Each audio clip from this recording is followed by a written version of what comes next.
Okay,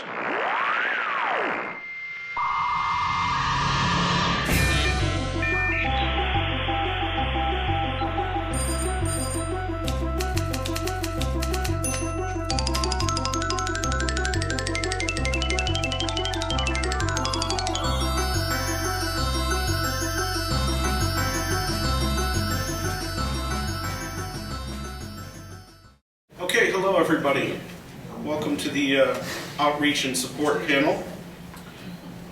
Just by way of introduction, I am Bri Guffler. I'm organizing the healthcare track here at SLCC 2009, and I'm also going to be the moderator for this session. It is a mixed reality session, so we have a number of panelists here in World, and we have one panelist joining us from our virtual world. So we have 3 physical avatars, 1 virtual avatar joining us today. I'm going to go ahead and just tell you a little bit about some of the folks that we have speaking today. To my right, immediate right, is Treasure Bollinger. Treasure is a late deafened person who lost her hearing after reaching adulthood due to a blow to the head. After hitting rock bottom at losing her ability to communicate easily, she educated herself with the help of an online support group called the Say What Club, which is a worldwide forum that she has had the honor of leading as the president. She now has 2 surgical cochlear implants to assist her with hearing and is functional, although still quite deaf without the equipment. She is an advocate for people with hearing loss in the workplace, and is very active at SL and sits on the board of Virtual Ability. Treasure manages Cape Able, a residential service sim for the deaf and disabled folks. Cape Able is owned by Virtual Ability. The sim allows deaf and disabled SL residents a place to relax with others, to socialize at venues on the sim catering specifically to their needs. While SL levels the playing field somewhat for deaf residents, there are still challenges and obstacles and room for improvement. She's very glad to be here and is looking forward to participating in this panel and looks forward to meeting everyone. Directly next to her is Poppy Zadlin. Hi. Poppy has been in Second Life since April 2007. And is the volunteer program director for the American Cancer Society in Second Life. She is passionate about the value that virtual worlds can bring to helping people with chronic diseases to connect and get informational and emotional support. In Second Life, she runs a peer support group for cancer survivors, is a founding member of a support group for cancer caregivers, and is now helping to set up 2 more support groups for the ACS. She is the chair for Relay for Life of Second Life International Relations Committee. In real life, she is an independent publishing consultant based in the UK and Netherlands with over 30 years experience in scientific and medical book and journal publishing, working mainly in life and medical sciences, and until recently was a director of a multinational scientific publishing company. She is a trustee of a British nonprofit patient support foundation and also writes and edits patient education materials.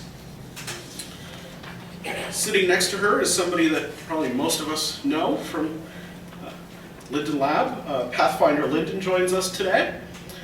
Pathfinder Linden is John Lester in real life. He joined Linden Lab in 2005, bringing experience in online community development as well as a background in the fields of healthcare and education. Previously, John was the Information Systems Director for the Department of Neurology at Massachusetts General Hospital, where he pioneered the use of the web in 1993 to create online communities supporting patients dealing with neurological disorders. As a research associate in neurology at Harvard Medical School, he also created online collaborative education environments for professors and students to advance the case-based teaching method in medical education. John leads Linden Lab's customer market development in education and healthcare. He acts as a strategist and evangelist for people using Second Life in teaching academic and healthcare research, medical education, simulation, and scientific visualization.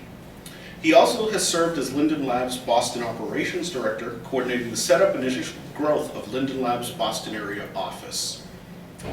John lives in Boston, is commonly referred to by his avatar name in Second Life, Pathfinder Linden.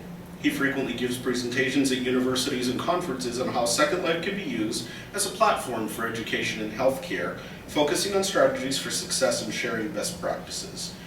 He has a website at www.pathfinderlinden.com, and I visited frequently to see links to slideshows and presentations, so it's a useful resource.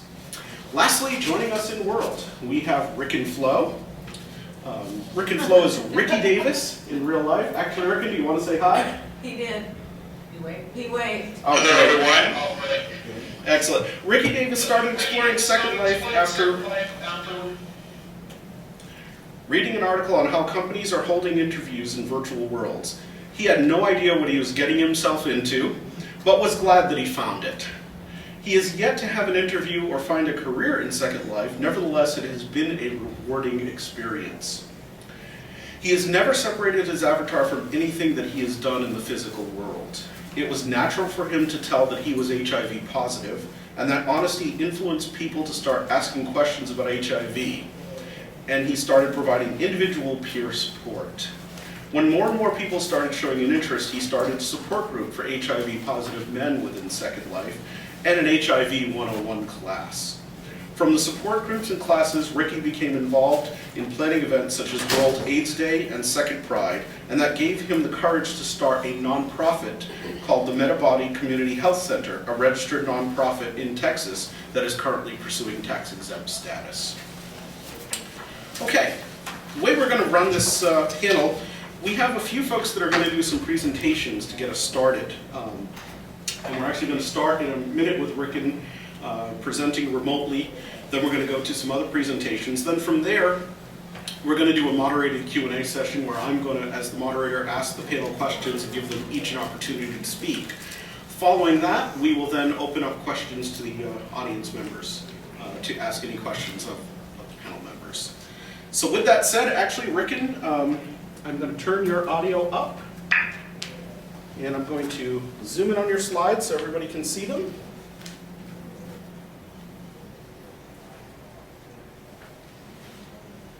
And it's showtime. Okay. Thank you, Brian, for that great introduction. Hello, everyone. I am Ricky Davis, aka Rick and Flo. And again, like Brian said, my first thing in outreach and support was starting an HIV/AIDS support group. And first I had to figure out if there was actually such a need for a support group within Second Life. And Surge is a great tool for that. I noticed that almost any kind of illness or disease within Second Life has a support group. And if you research to the groups that are already here, it is better to join a support group already in progress than to grow.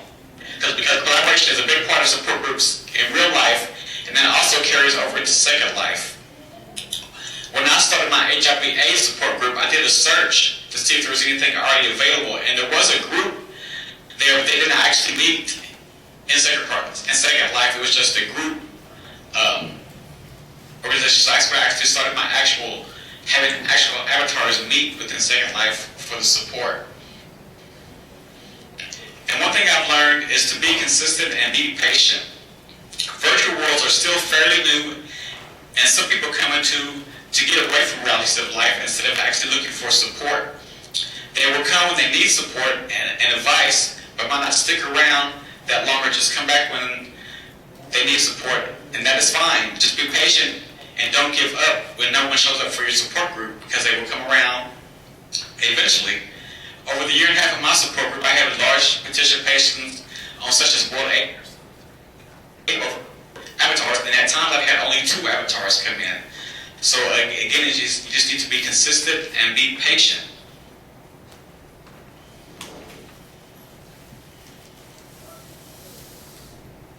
It is the occasion of actually helping someone that will get you through the times when there's no one is participating. And this is my best thing, is to have fun. I mean, sometimes illnesses can be so down, get you so down, we forget to have fun.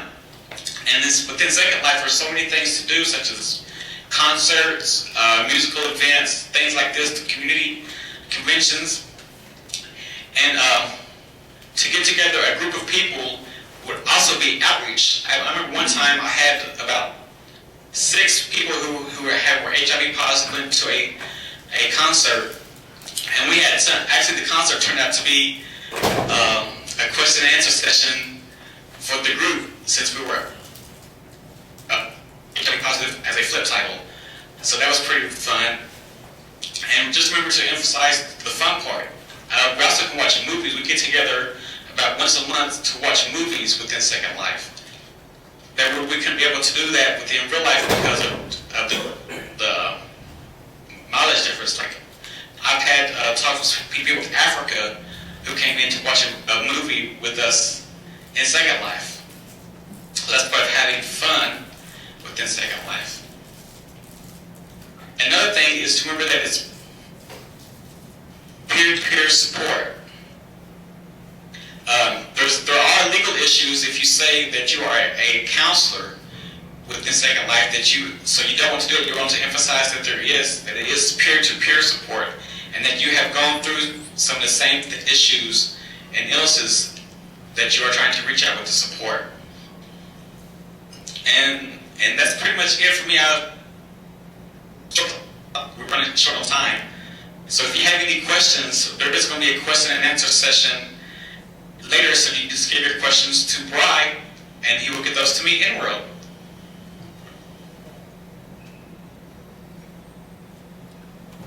Thank you so much, Rick, and we appreciate your few words there, and I think that was very useful advice to folks who are interested in using SL for outreach and support.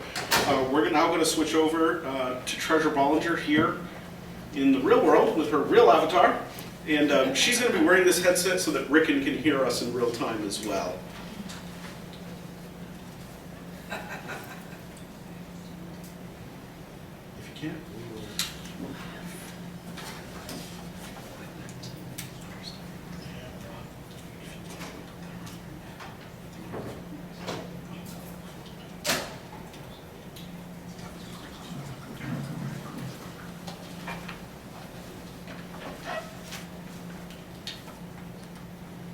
Good morning. I'm Linda Benz, Second Life name Treasure Ballinger.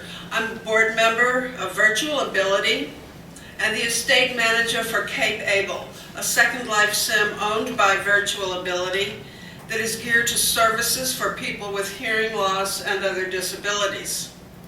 Cape Able was the vision of its original founder, Glenn Munson, Second Life named Musashi Yashito. As real-life illness entered Moose's life, he was faced with the prospect of losing the sim, along with his vision, his dream. His old friend, Gentle Heron, stepped up, backed by Virtual Ability, and saved Cape Able from extinction. It exists today as one of 3 Virtual Ability-owned sims and boasts an art gallery where the deaf and disabled from across Second Life may exhibit. That gallery is managed by real-life gallery curator Paul D'Ambrosio, Second Life name Niccolo Anthony, real-life curator for the Fenimore Gallery in Cooperstown, New York. Cape Able also boasts a service center, providing access to real-life services and helps, and loads of freebies for new residents, built with love by one of our Cape Able residents, Lady Slipper Constantine, as well as a discussion center also built by Lady Slipper, and our very own Deaf Chat Coffee House, a Second Life official representation of the Real Life Starbucks nationwide program. Deaf Chat Coffee was the vision of our deaf resident, Haas Republic. He built it and maintains it, and we have our regular monthly socials there, including all of the many deaf groups of Second Life. It's our official gathering place. Our Deaf Chat Coffee is officially sanctioned by Starbucks, and we have permission to utilize their logo and their real-life deaf socialization program. Those of us who love Cape Able remain eternally grateful to Virtual Ability for their timely rescue, so that we could remain as the only to date Second Life sim geared to the needs of the deaf. For purposes of this presentation, I use the word deaf to mean anyone with some type of hearing loss. From a mild loss to a severely profound loss to the cultural signing deaf. Do you know 10 people? Yes? Then you know someone who has some type of hearing loss. 1 in every 10 people has a hearing loss of some variation from mild to severely profound to deaf with a capital D. Why the capital D? Those who were born deaf into deaf families are often a part of what is called deaf culture. And to distinguish them from those who are deaf but not part of deaf culture, a capital D is used. People who are part of deaf culture often do not voice. They communicate solely by saying sign language. Sign language includes not only hand signs, but facial and body movements and expressions as well. Sign language is beautiful and expressive, a full language all its own. Hearing loss may come at any time. Some are born deaf, some contract a disease or are subject to a head trauma or are given medications which are ototoxic, all of which can cause hearing loss. Some have inherited hearing loss and may gradually lose more over the years, and of course, some lose it as part of the aging process. My hearing loss was due to head trauma at age 38. Hearing loss is an invisible disability. It's a social disability. Many individuals isolate themselves because they cannot understand speech and are excluded from many conversations. The ability to understand either written or oral language varies widely among those with hearing loss. For some, especially those in deaf culture, sign language may be their primary language and English a second language. Because some deaf can often not hear themselves speak, they may be hard to understand. If you do not understand what we are saying, do not pretend that you do. Ask the person to repeat what was said and then repeat it back. Be patient and take as much time as necessary. Try to ask questions that require only short answers or a nod of the head. Deaf people communicate in different ways, depending on several factors. Age at which deafness began, language skills, speech abilities, personality, family environment, and educational background. Some use speech only, some a combination of speech and sign language, and some sign language only. You can communicate in several ways. Remember, deaf people have navigated successfully a hearing world for years, and we're very willing to help facilitate communication. We want to communicate with you. The key is to find out what combination of techniques works the best with each person. When using written communication, take into consideration the English and writing skills. Their skills may depend on whether their hearing loss was present at birth or developed later in life, what teaching method was used in their education, and which communication method they prefer. You may not know these things offhand, so ask. We're happy to tell you what works best for us to communicate with you. If the individual is deaf and has low vision, deaf-blind, use a black felt tip pen so letters are dark and thicker for greater accessibility to that individual. If, of course, the person is totally blind, Second Life has other technology that the person may be using for access and to gauge what's being said. Open-ended questions ensure a response that allows you to know if your message was understood correctly. In other words, don't use yes and no questions if you want to make sure the individual is understanding what you're saying. You must get the deaf person's attention before trying to speak to them. Call out their name. If that's not successful, tap them on the shoulder or wave or use another visual signal.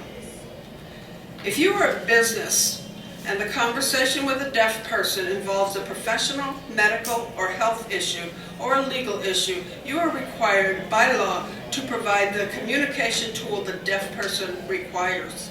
It can be as simple as typing back and forth on a computer, hiring a CART, caption assistive, real-time typing reporter, or hiring a sign language interpreter. With CART, all conversation is typed on a special computer and projected on the screen. The deaf person is required to let you know a few days prior to their appointment if they will need assistance. In the USA, the Americans with Disabilities Act laws ensures that ensures that a business must provide the accommodation. There are exceptions to this portion of the ADA laws, such as the size of said business, which may determine that it would be a financial hardship on the business to supply more costly technologies. Ask how the person would prefer to communicate, whether it be writing everything down on paper, typing on a computer back and forth, a combination of using voice and writing things down, or if an interpreter is needed. Doing so will allow the conversation to flow more smoothly. If an interpreter is used, please talk to the deaf person and not to the interpreter. The deaf person will be watching the interpreter, but you need to remember you are talking to the person. Think of it as having a conversation with someone and they stare off to the side when talking to you and we're not looking at you. Use the I or you when communicating through an interpreter. Don't say, tell him, or does she understand? Discuss personal or private matters in a private room, just as you would do with a person with normal hearing. For many people with hearing loss, low-frequency sounds such as A, O, and U may be clearly heard, while high-frequency sounds such as S, TH, and SH may be less distinct. Speak slowly and clearly, but do not yell, exaggerate, or overpronounce words. Exaggeration and overemphasis of words distorts lip movements, making speech reading more difficult.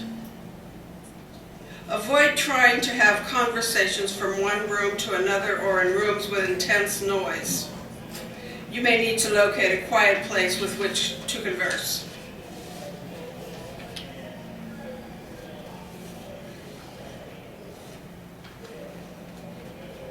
Some speech sounds may remain difficult to hear even with the help of hearing instruments, hearing aids, cochlear implants, etc. The person may hear your voice, but still have difficulty understanding some words.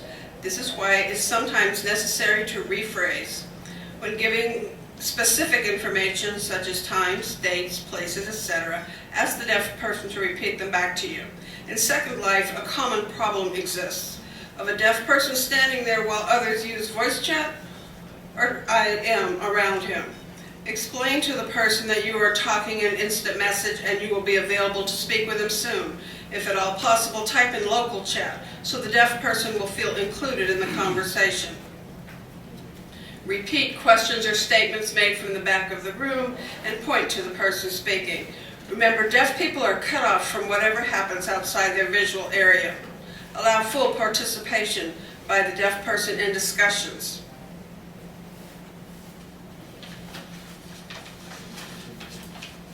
When conversing with deaf people using hearing instruments, be alert to signs of weariness or inattention.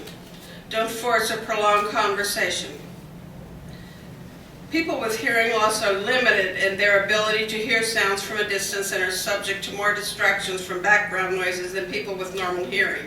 And finally, remember, people with hearing loss are not stupid. We can do anything you can do except hear. We are educated and eloquent. We are in your neighborhood, in the workforce, and the places you play. We are in Second Life. We are worthy of your time and attention. We are people just like you, and to know us is worthwhile.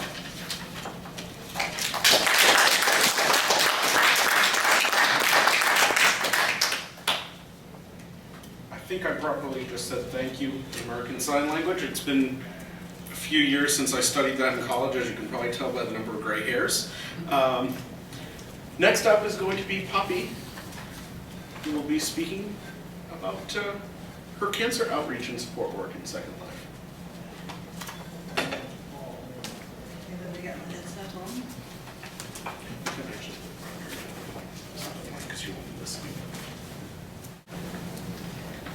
Thank you very much, Brian, and welcome fellow Second Lifers, both here in San Francisco, and I hope we have a few listening to us in the world. It's a great honor to be taking part in this panel. As Brian mentioned, I'm a cancer survivor myself.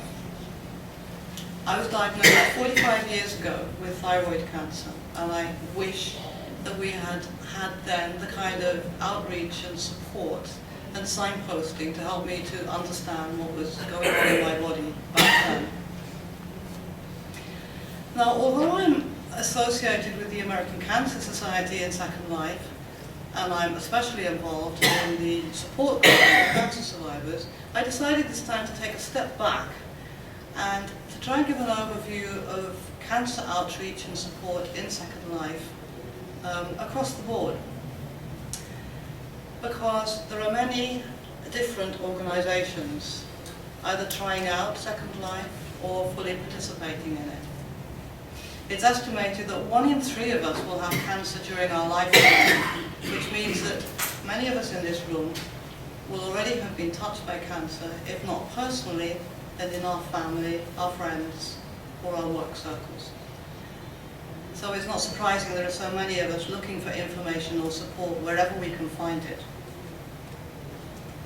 Let's start with some quick definitions. When I first talked about calling this panel outreach and support, I wondered, what does that mean exactly? Outreach isn't a word that we use very much in the United Kingdom, where I come from. So I had to look it up, and that gave me a different perspective on what we would be doing here today.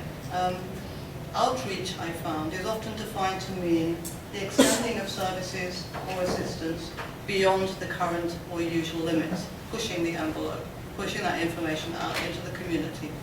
It can involve raising awareness of a brand or holding events or talks or exhibits to educate the community, for example, on signs of a particular type of cancer, the importance of regular screening, or how to reduce the risk of cancer through, for example, giving up smoking or eating more healthily.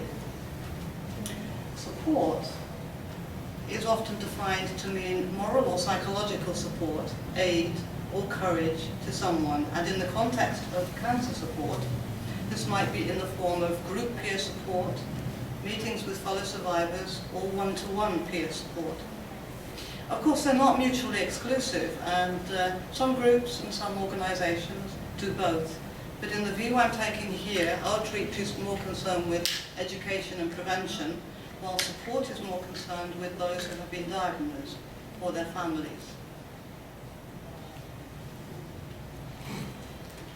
As preparation for this panel, I searched on the word cancer in Second Life, using that wonderful search machine we have there. And I also searched on SLCC, which is a web resource managed by Perplexity Packable, Lexi, at Second Life, who's a real-life librarian. And I distilled this down to 10 regions or hangouts and 57 groups that provide some form of cancer education or support. I tweaked this a little subjectively and excluded those whose primary purpose is fundraising, such as the many Relay for Life groups, because we have something like 130 groups that participated in Relay this year and many others who participated in previous years. But I have listed those that have a combined purpose, fundraising and education. Now, these are the 10 cancer outreach sites that I identified that provide education or support to cancer survivors, their caregivers, or to the general public. And if you know of any more, then please let me know. 8 of these organisations that I've listed here have a real-life affiliation, whether official or unofficial, and 2 of them are private bills. I won't dwell on them right now, but I will walk through these individually in a moment. Now, of the approximately 177 groups that came up in the keyword search, after some tweaking I found 57 groups that are providing some form of cancer education or support according to their charters. Of these, approximately 35 groups have an official or unofficial tie-in to a real-life, real-world cancer organisation. Now, as you can see, only 7 of these groups have more than 100 members, and there is a long tail of groups with fewer than 50 members. Some of these may not all be active, but I didn't want to filter those out without more knowledge. But John Norris, in the paper that he published recently in the Journal of Virtual Worlds Research, described this long tail and tried to analyse why this might happen. My perception is that Some of these groups are started up for friendship and mutual support. They often don't have organized activities. They're groups of friends, really, who band together with a common purpose. Well, this is a list of the groups that have more than 50 members.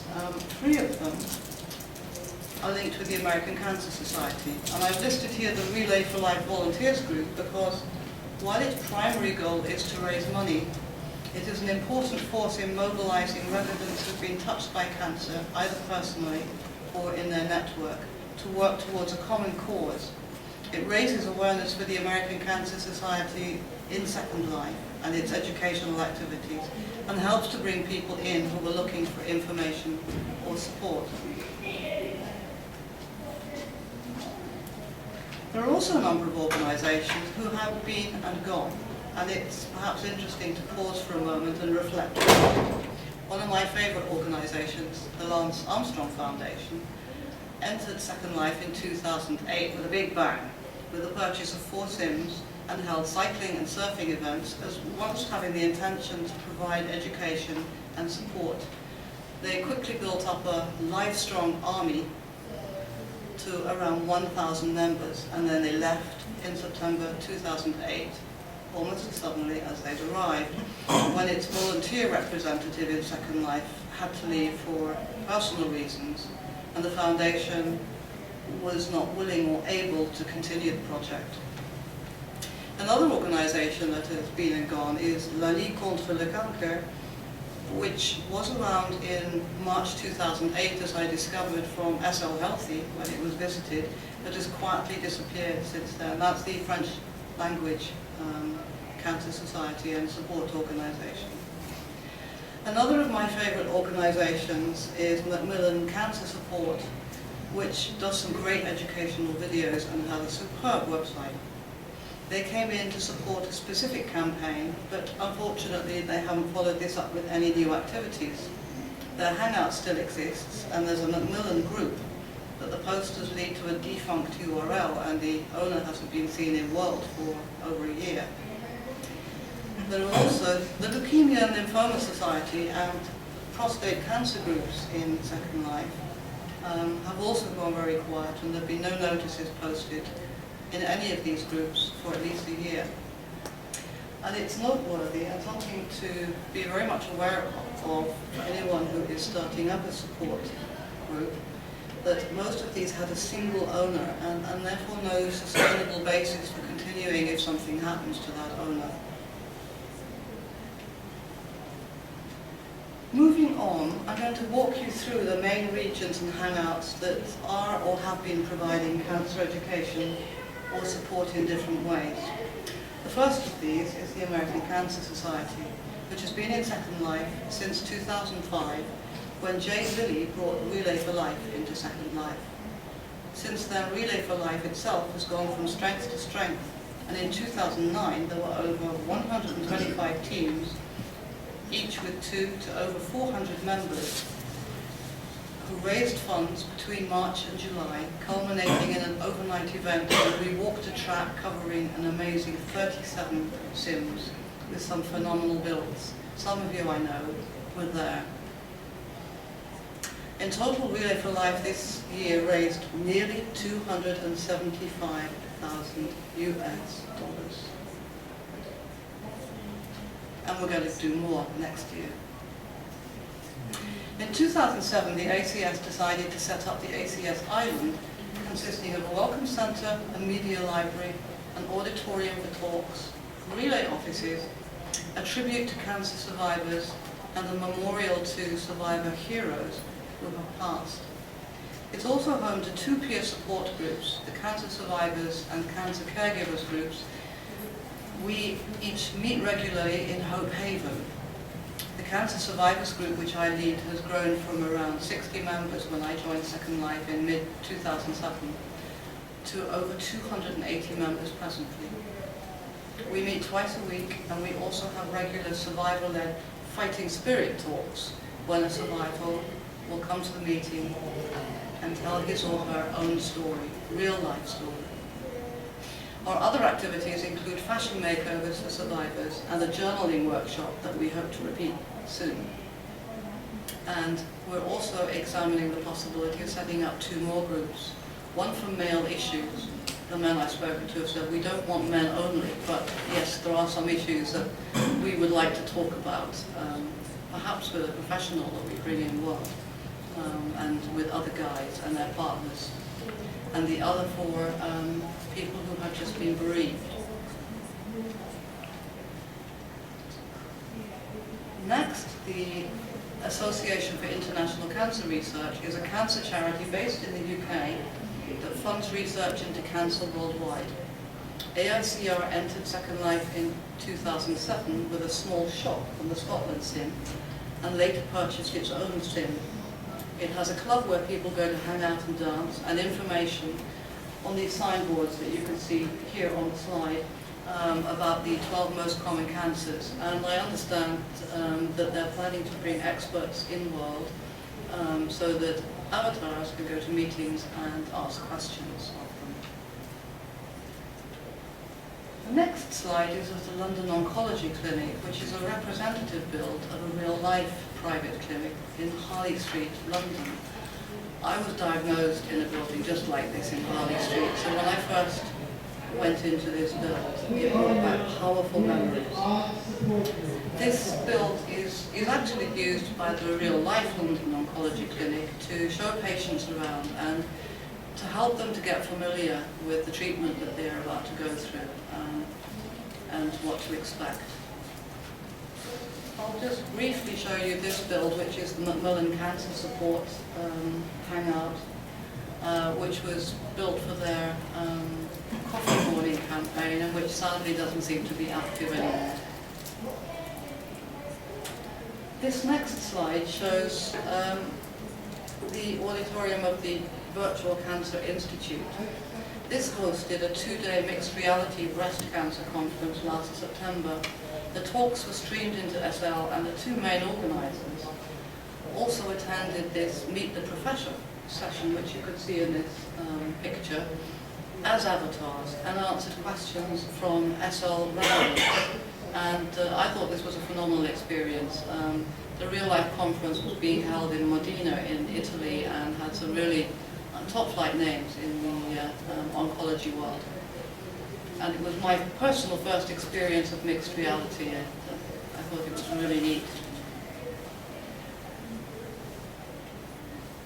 This next slide shows the Breast Cancer Awareness Office. Now, Breast Cancer Awareness was founded by Mary MacDougall, a good friend of mine, a breast cancer survivor, and a volunteer for the Why Me Breast Cancer charity, which then changed its name to Network of Strength.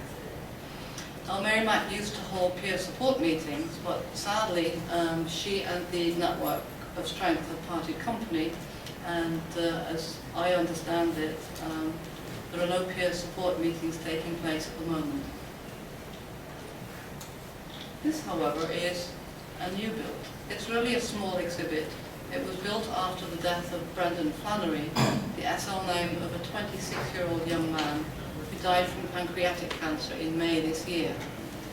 Now, his SL friends have arranged for the proceeds from Brendan's business called TeenSpeak to go to the Lustgarten Foundation, which is a non-profit organisation that aims to raise awareness and funds for pancreatic cancer research and educate people about pancreatic cancer. There are educational posters up there at the site. And this is one of 2 private builds I'd like to show you. This is a garden built by Akasha Dividazero, a member of the Cancer Caregivers Group, who wanted to provide a place for breast cancer survivors and their loved ones to hang out and relax. And I know it's very popular with the breast cancer survivors in our survivors group. And what's important about this build, I think, is that it's an example of how we can find support in different ways. It doesn't have to be from talking to people, it can be from just enjoying peace and relaxation of a beautiful garden. And this is another private build. Cancerland was built by a thyroid cancer survivor like myself, Hilda Hullabaloo, who built it to help herself to work through the emotional roller coaster of her diagnosis and treatment. And yes, that's me sitting on the bed in the radiation isolation room, because just over 25 years ago, when I had a recurrence, part of my treatment was to drink radioactive iodine and spend 4 days in isolation in just such a room like this. So when I visited the build, I could very directly relate to how Hilda felt. And this amazing example of how building in Second Life can, in a sense, be therapeutic, and how it can be used as well to educate and help newly diagnosed patients, and to help inform their family and friends. Last, almost last, but certainly not least, this is NodeMan. This is the centerpiece of Rise Up, which is a new organisation founded this year in Second Life and sponsored by Roche Products Australia. Its stated purpose is to raise awareness about lymphoma and the most common signs and symptoms of lymphoma for World Lymphoma Awareness Day, which is being held on the 15th of September in 2009. And I understand their intention is to make this a year-round build and have a number of activities there. They won't be raising funds directly because they have a commercial sponsor, but they will be working with non-profit organisations, raising funds for them through putting on events. And Rise Up's Swirl Group already has 420 members, which I think is quite phenomenal. They've been active for a very small time. Visitors can explore NodeMan by balloon, or go on a quest for nodes, and there are information boards around the SIN to explain early signs and symptoms of lymphoma. And they're also planning to bring experts in to give talks. So before Brian pushes me off my little platform here, let me just show you this last slide, which I've called "The Future is Here." I hope I've given you a taste of the variety and richness of education and support that is happening in Second Life at the moment, and some of the things that work and some of the things that seem to work less well. But this is the future, and it's here. This is Anatomica, which was launched at the 2009 Relay for Life last month by the team Friends Fighting Cancer, and which I was delighted to learn will be moving soon to the American Cancer Society Ireland. In fact, if you sneak in there, it's already there, but it's not signposted. And it will be there along with another build, the breast cancer roller coaster. That's Poppy in the capsule, trying to shoot cancer cells. And as Brian showed on his fantastic machinima, what you do is you go through 2 education portals and learn about hero cells, and then you kit yourself out and go into the game and you shoot your own cancer to bits. I find this very exciting because it's engaging, it's educational, it's supportive, and it's also making such good use of the immersive 3D environment of Second Life. It also reminds me of a therapy that was around when I was first diagnosed, called the simultan therapy, when you were taught to visualize your tumors and to shoot them down. At the time, it was highly controversial because it was being put forward as an alternative therapy, but it's now become much more embedded in real treatment as a complementary therapy to the nasty chemo and radiation that we still have to go through, and helps us to take charge, to take control. So thank you for listening, and I'll hand you back to Brian, who will introduce Path, I think. Absolutely. Okay.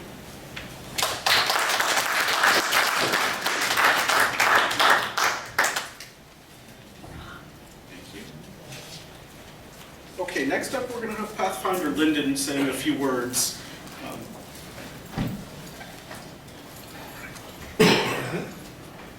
Oh, I know. I need to use some here. And by a few words, I really do mean a few words. Because we've got a lot of lag here. Got to deal with that. It's okay. One thing I just wanted to comment on, first of all, very quickly, my first experiences in Second Life, before I was at Linden, were actually working with patient support groups bringing them into Second Life and using it as a space to do things that other mediums couldn't let them do. So I really believe in the right tool for the right job. I mean, how many people here are twittering while or during? I saw some of you guys twittering while I was. You know, we use the right tool for the right job. Second Life is really a platform that is part of a spectrum of communication tools. It's something that augments the real world, the physical world. It augments Twitter and Facebook and other types of social communication technologies. And I found Second Life was a really compelling environment for creating immersive experiences that gave you a lot of emotional bandwidth, as well as a lot of really immersive educational experiences. And the only thing I'm going to say that I want to comment on about what I've been hearing so far, you know, we're still finding, I think people are still finding their groove around, you know, how do you sustain something in Second Life? How do you keep it going? Because there are so many projects that really are labors of love or involve one or two pioneers. And this is actually nothing new. When you look at any new platform, you have pioneers moving in, and a pioneer by definition is someone who kind of goes out there alone with a vision and then makes something happen. And the next step is, okay, we have to think beyond that individual. And it can be done. I mean, one thing that comes to mind is Dreams Island in Second Life, which started out as a project, actually, I worked with the Sojourner early on in Second Life, and having her pass away was a real blow to the community, but Dreams is continuing because she built a lot of infrastructure and connectivity between her leaders in her community so that it would live on. And I think, lastly, there's a lot of potential for collaborating with other things going on in Second Life and leveraging other things that are happening in Second Life to build more robust support group environments. So, I mean, think about, you know, is there some kind of corporate partnership we could get along with here to facilitate maybe long-term funding? Is there some kind of a collaboration with maybe folks in the arts, which always draw lots of people? Is there some kind of sponsorship opportunities? Are there different ways we can maybe work with a more diverse group of people, right? Because if you look, you know, in biology, the most robust organisms are the hybrids, the ones that have a lot of different perspectives, a lot of different folks working toward common goals. So I think looking toward the future, this will be figured out. This happens cyclically in any new medium. And I think it's beautiful to see what's growing now, and the challenge is, of course, to figure out how to make it thrive in the future. So that's all I have to say. Thank you.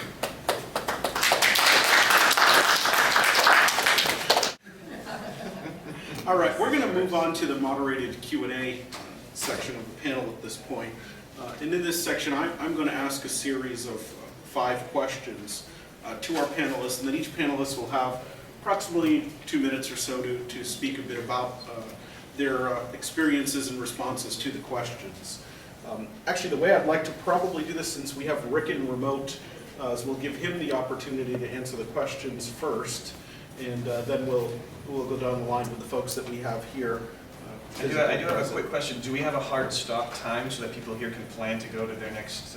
It appears that things are running roughly 30 minutes behind, so we're going to try to wrap this up by noontime. We were originally supposed to end at 11:30. Okay. I think we should try to wrap up just prior to noon. Okay, I'm going to go ahead and ask the first question then. The first question is, are there any other kinds of outreach and support that we haven't covered in the presentations that we should be considering here? And I'm going to go ahead and bring up Ricken's audio first.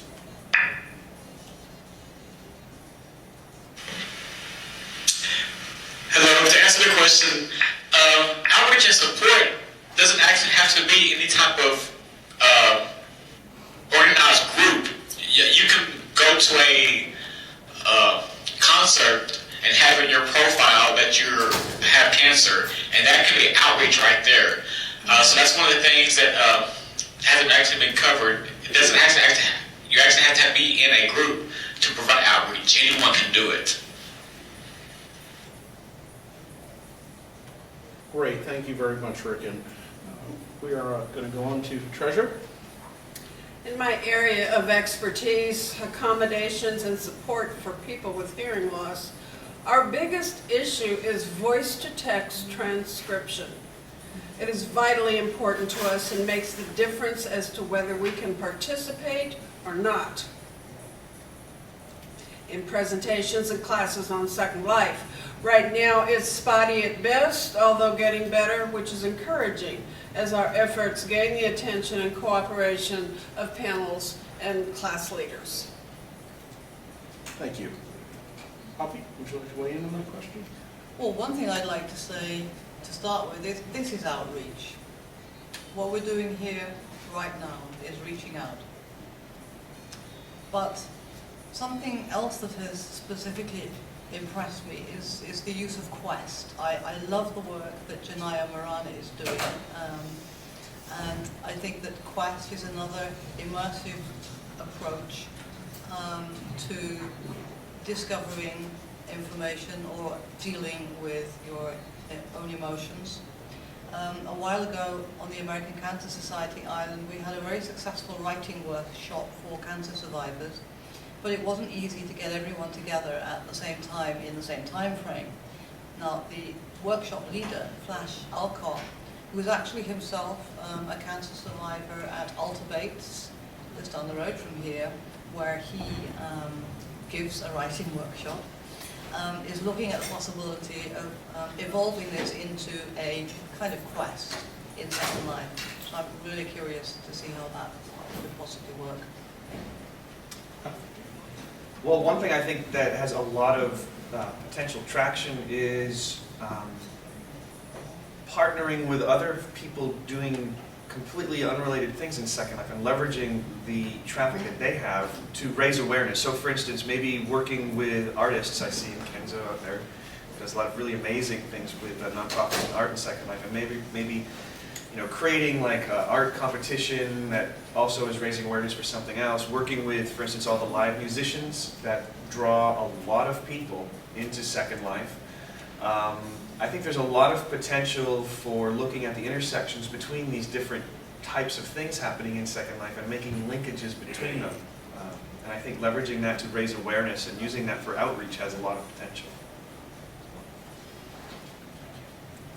Thank you very much. The second question we have is, what kinds of things should people be aware of if they want to use SL for outreach and support? And I'm going to go ahead and go to Ricken first on that. This was an interesting question for me because after watching all the healthcare reform town hall meetings, I realized that even in the physical world that there are griefers. So we have to be aware of grief. Especially like for me with a topic like HIV/AIDS, if we support it onto the search calendar, you will also ultimately have people come in who want to grief. We've had several griefers come in, so you have to be aware about griefers coming into your outreach and support. And that's my answer. Thank you very much, Rick, and I'm going to pass this over to Treasure. Coming into Second Life for the first time through an orientation type gateway such as virtual ability for people with any type of physical, emotional, or mental disability is extremely helpful. New residents gain hands-on expertise and experience right from the start, with detailed assistance in the very basics. How to move, how to chat, how to sit, how to change clothes, how to not walk around with a box on your head, and to gain a general understanding of how it works. For those residents already in Second Life, using the search feature is invaluable for finding outreach and support groups for the very issue you need. Another way is use of the Second Life forums on the website. I'm active in the Residents Answers forum, where people often come with questions on how to find a support group, how to become a mentor, or how to help and support us.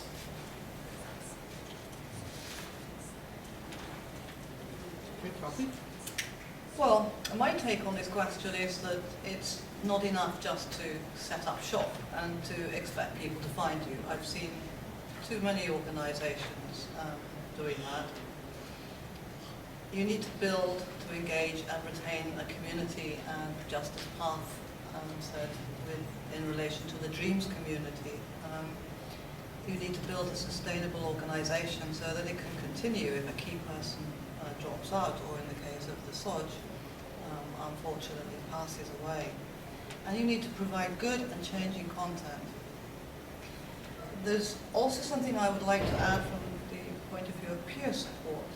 Be aware that you need good guidelines and you need to know how to handle crisis situations. Thank you, Bobby.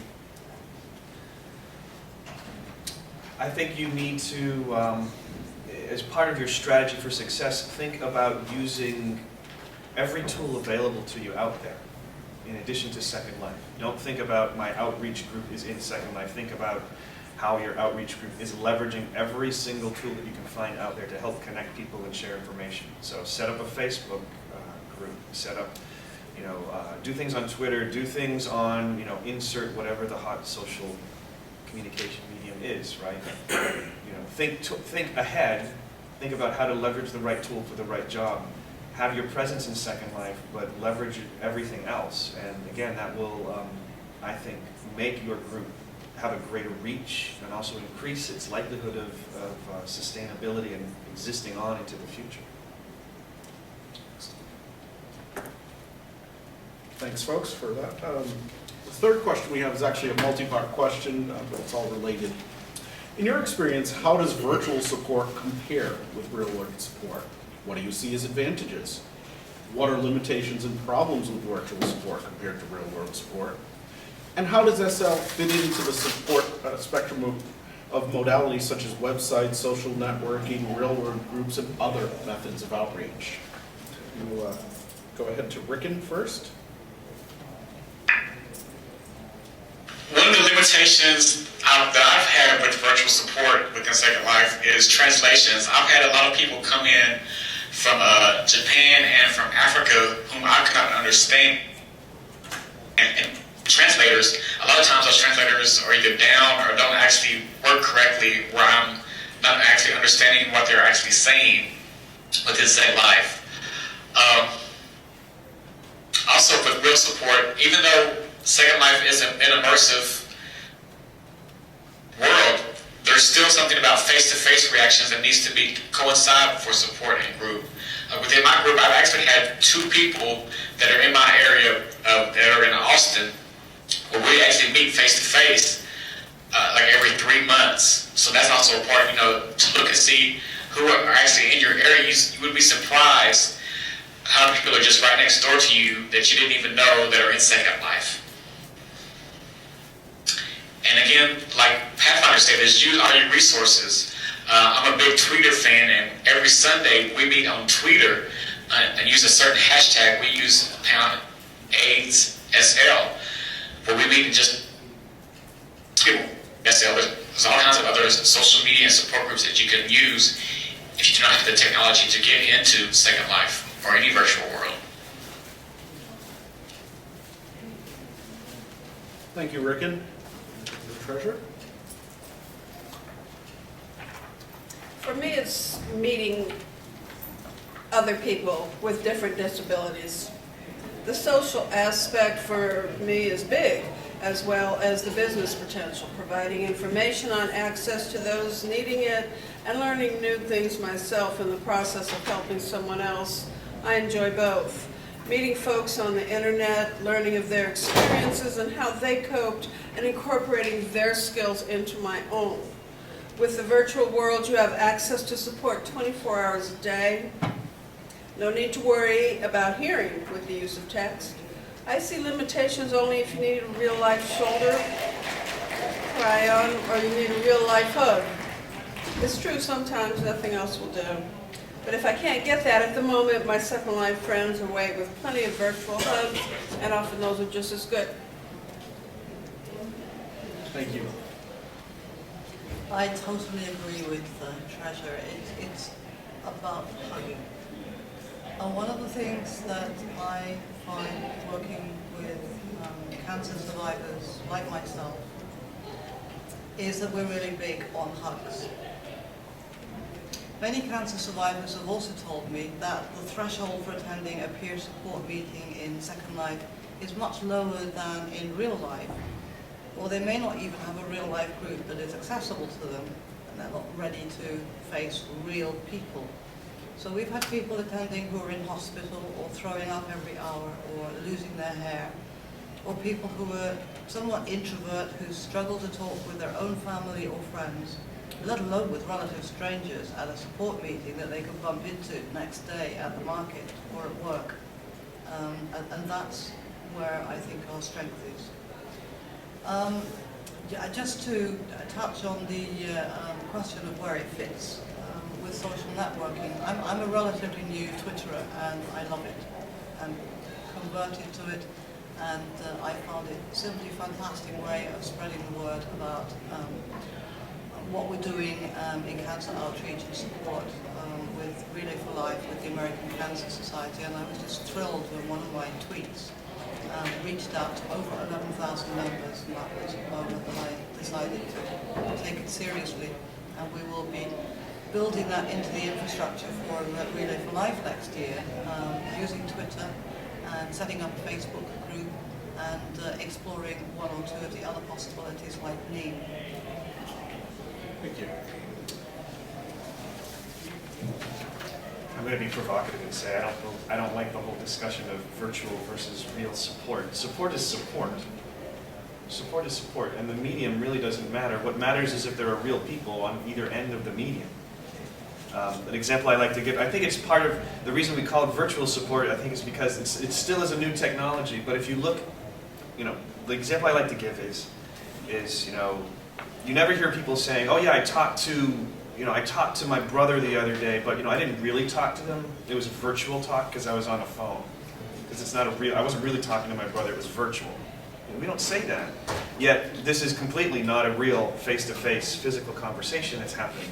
But the key thing is that there are real people on either ends of the pipe.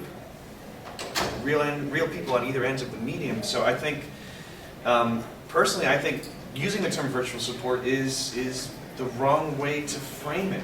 We need to start talking about it as real support and then focus on the right tool for the right job. Think about how is the ability to get information on Twitter helpful versus having face-to-face synchronous group communications in a virtual world versus being able to log on to a bulletin board and search for posts related to a particular healthcare issue that is personal to you. So that's my take on all that. Excellent, thank you. Okay, can somebody pass that down? So Ricken can hear the question. Thank you. Okay, we have a couple more questions. We'll try to get through these pretty quickly so that we can go to the audience for questions. Question number 4 is, what kinds of outreach and support activities have you experienced that don't work in a virtual world like SL, or that didn't work as you had planned? And we're going to go first to Ricken. I personally think that there isn't anything that doesn't work, because what doesn't work for one person works for another person. So you have to keep open mind on that, on what works and doesn't work. Again, what works for one person for others. So I really don't think there's anything that doesn't work. It's just how you see what doesn't work. Thank you, Ricken. I'm going to go over to Treasurer. Not to belabor a point, but again, maybe to belabor a point. Attending presentations and finding out that they're all in voice and thus being unable to get anything out of them.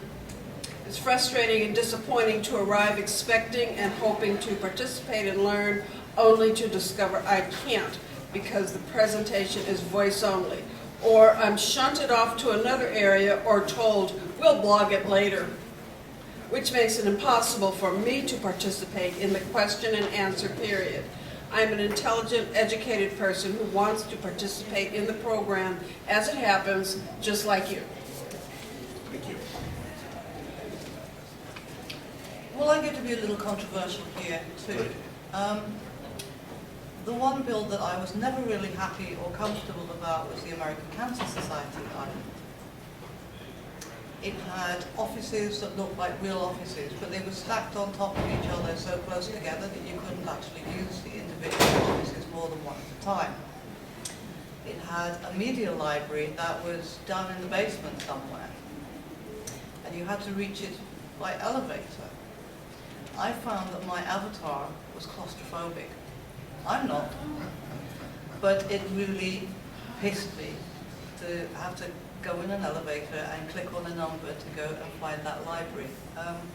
So I was really, really delighted when a few weeks ago, Stingray, our ATS representative in Second Life, decided to entirely rebuild the island. And the elevator is going, and the media library is going to a much more accessible spot, and there will be really great signposting around the island. So that's my take on it. Thank you. Pat?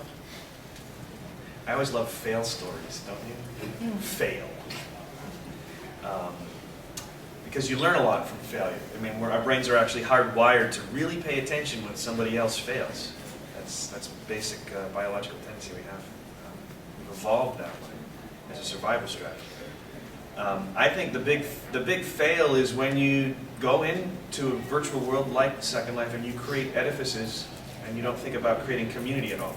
Just because you have a compelling space that you've created, just because your elevator looks exactly like your elevator in the real world doesn't mean it's going to be compelling for people to get there.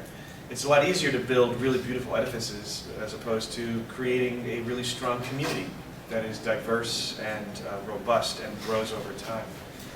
So think mostly about the human element. And the other aspect is don't think about your group just being in Second Life, because you have to think more diverse. You have to think like folks have been mentioning, leveraging other communication mediums and other social networking tools, and leveraging what's coming down the pipe that you don't even know about yet. So build that into the core DNA of your organization, that it is inherently a hybrid and always looking for additional tools, and I think you'll survive and you won't fail. Thank you, Pat. I know we have some folks that have popped in. Coffin Mayo is going to be speaking shortly. His talk is, like all talks this morning, delayed roughly 20 to 25 minutes because the keynote went over by about 25 minutes. So we're doing our best to try to make up some time, but he will be speaking in just a bit. I'm going to go ahead on to the fifth question then, and this is the last question. What specific recommendations would you have for people planning to start outreach and support activities in SL?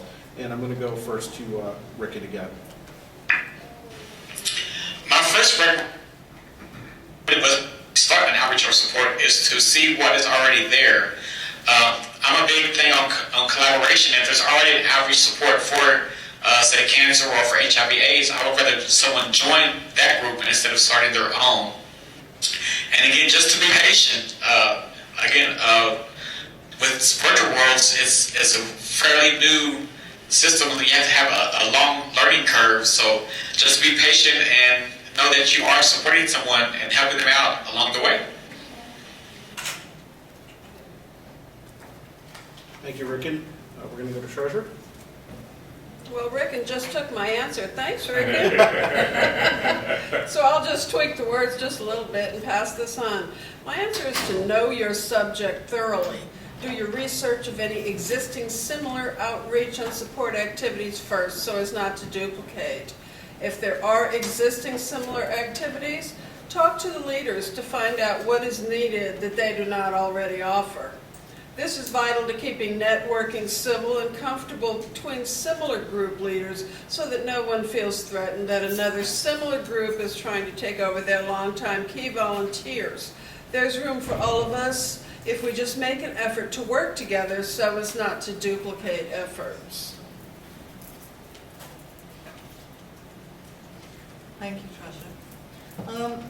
I would say, in answer to this question, that at the outset, talk with other organizations and visit as many places as possible beforehand. Plan and publicize regular activities. I think it's important to keep active and to keep messaging about those activities. Use the medium to its fullest. It's a three-dimensional world, don't do it in two dimensions. Build a sustainable future. That's one of the important conclusions that I drew from my tour of cancer organizations. Build an infrastructure. And above all, it is about community. So while you're building your own community, don't overlook to reach outside that community and aim to continually refresh it. That sound good? Well, you really covered the key point, I think. Don't do it alone. Go to slhealthy.wetpaint.com and search, and then add your own support group's information to that as well. And try to have fun. Try to build some sort of wonder and joy into what you're creating in this environment. There's so much potential to create immersion that deeply touches people in a purely fantastical and joyful experience. And thinking of what's going on with Anatomica, flying around shooting these cancer cells. I mean, yes, these are all serious problems. Yes, everybody is dealing with things that are dramatically affecting their quality of life. But if you add some pure sort of, pure joy and fun and entertainment to the whole process, I think you will create an experience that is just deeply enriching to people and will help them help others over time. Thank you, folks. I want to thank you again for answering the questions I had. We're going to open the floor up now if anyone in the audience has any questions. The way we'll work this, if you have a specific question for Rick, and let me know, and we'll make sure that he hears the question as well. But does anyone have any questions? If you do, we have a microphone here so that the folks in the world can hear you. I'll run and get the Thank you. If nobody has a question, I'm going to force the microphone.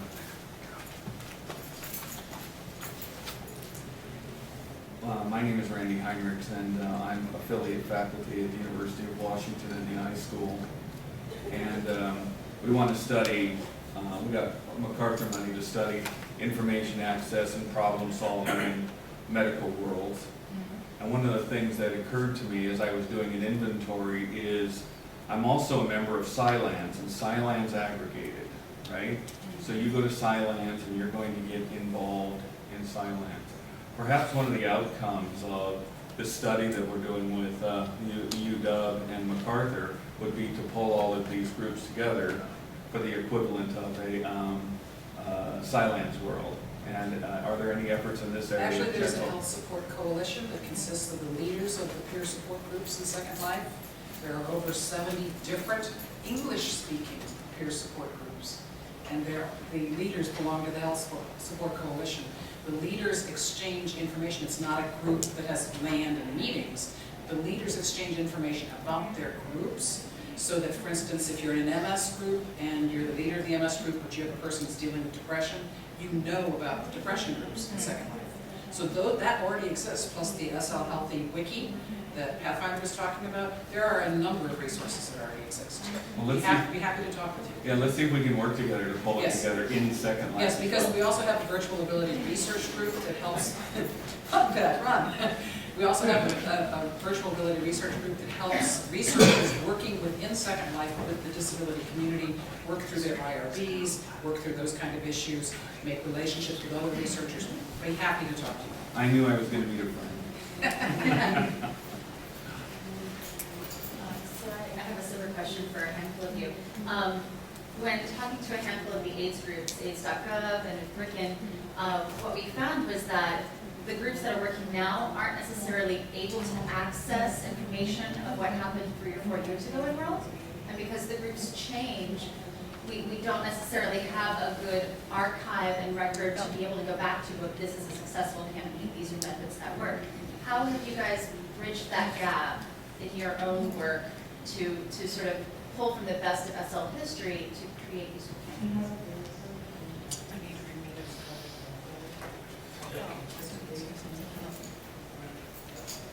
Do you need this mic? You have this, that mic's in. We have that one. Could someone?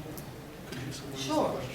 Well, this has been a question that has perplexed me for most of the past 2 years, that our notices don't archive, they disappear after 2 weeks, and that is so frustrating. We have one workaround, which is that I have a blog, so I try to blog the main events and milestones in the history of the specific support group that I'm involved with. And another workaround is I have a spreadsheet. I write down who comes to the meetings. I write down what their specific skills and activities are. You have to do this outside of Second Life until we have the tools inside of Second Life to help us to evolve and grow. Rick, could you give the question to Trevor? No, I think I got it. I just wanted to say that Virtual Ability also is in the process of creating some outside tools like that. We are in the process of creating a Facebook account, and we are learning to blog. It's not that easy, but we have some pretty good teachers, so hopefully we'll also be able to do those type of outside social medias to keep everyone updated.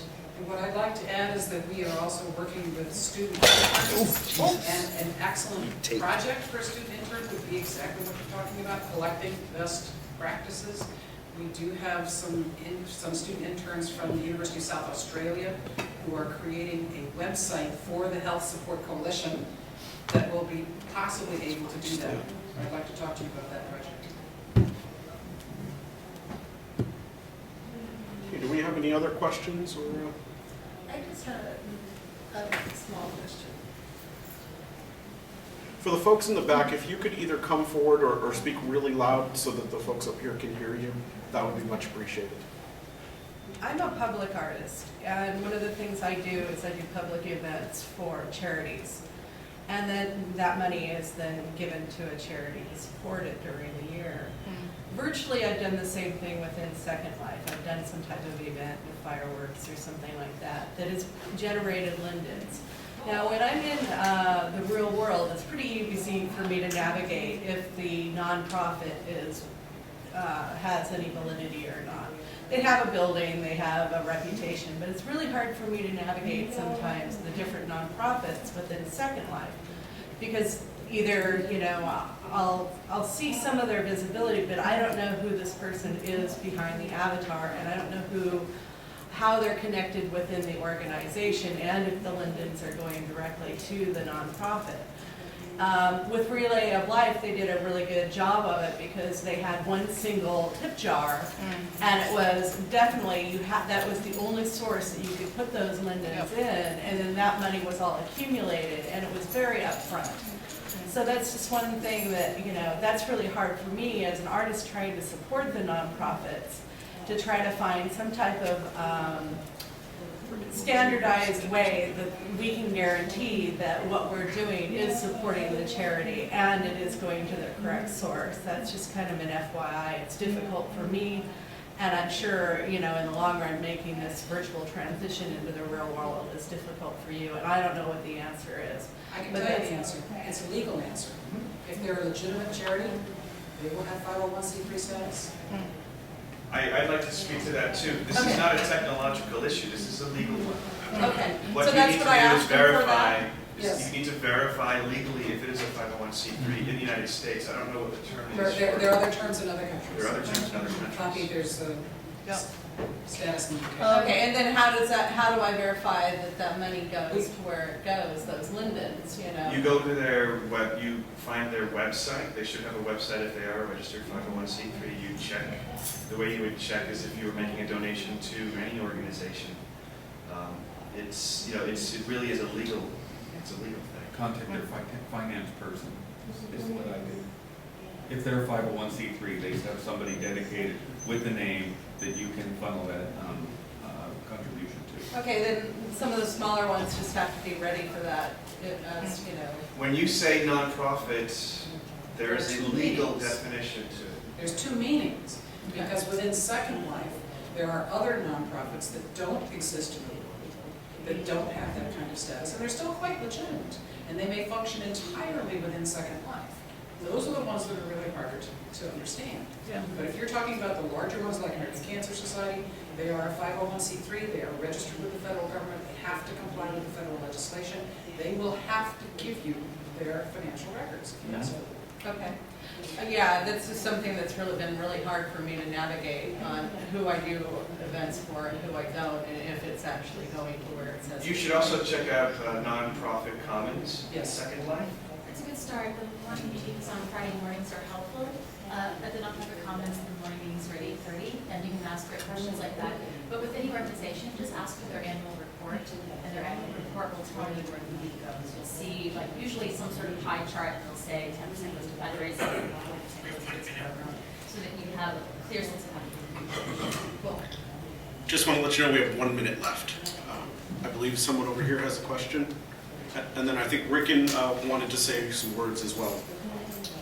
My question was, and I understand what you're talking about as far as being able to research the legitimacy of a real world 501c3. Are there any best practices to put in place though for, I guess, assuring people who attend your events or make donations through your venue or through your event that the money is going to the 501c3? Are there any best practices that you know for that? Transparency. Transparency. Transparency. Show what you did, show where it went, About 30 seconds show left, so we can wrap it everything. up. Show how many people donated. You can list the avatar names of all people who donated. You can, show the check that was actually sent to nonprofit, and then you can show a picture of where that check sort of ended up. Not every nonprofit's going to give you that much access. And for every donation to 5 Lindens, it really isn't Oh, to do yeah. that. Right, And but a lot if more it's, donations are 5. right, if it's 5 million Lindens, then Yes. you've really got to. So we have set an arbitrary limit. Okay, we have to ask our real life accountant what the arbitrary limit is. We are a 501c3. Everything that comes in as US dollars is tracked. The Linden dollars that come in, it's above a certain limit. It makes sense to us. I mean, doing all the paperwork to give you a tax receipt for 5 Lindens is. For us, it's $50 Yeah. US. Yeah. If I could just come in on that, because Jantel, you referred to organisations outside the USA. The regulations are going to be different in every country. We had an issue that someone brought to me because I'm based in the UK about a year ago about a major cancer charity that was appearing to collect funds in Second Life. People wanted to verify that. The only way we could do that was to actually go to the organisation concerned and say, look, this is happening, will you give us a statement? Either way, is this legit or not? Because it was a high-profile organisation. They decided, they checked out the fundraising themselves, they decided it was legitimate, they were happy to accept the donations, and they wrote a letter that went up on the group's website. But if you're in doubt at all, go to the real world organisation and find out. Okay, folks, we're out of time, but I wanted to give Ricken just a few seconds. I know that, Ricken, you raised your hand and you've been politely waiting, so I'm going to give you a chance to speak some final words. Thank you. I just want to address the archiving issue. One of the things that we have to be aware of is privacy issues. A lot of the reasons why archive isn't going on, like HIV and AIDS, people that do not want to know that they are HIV positive. And I'm sure that's the same thing with other disabilities. So that's one of the reasons why we don't archive anything with my groups.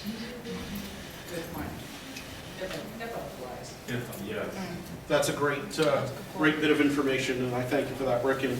Unfortunately, we are now out of time, folks. We have to adjourn this session, but I just wanted to thank all of our panel members for participating. It has been a pleasure working with all of you, and I have found this very informative. I want to thank all of the audience members for joining us today and for your fantastic questions and comments as well. So thanks again, everybody, and Coffin Mayo will be doing his talk in just a few minutes. Great work. Thank you, everybody. Outstanding.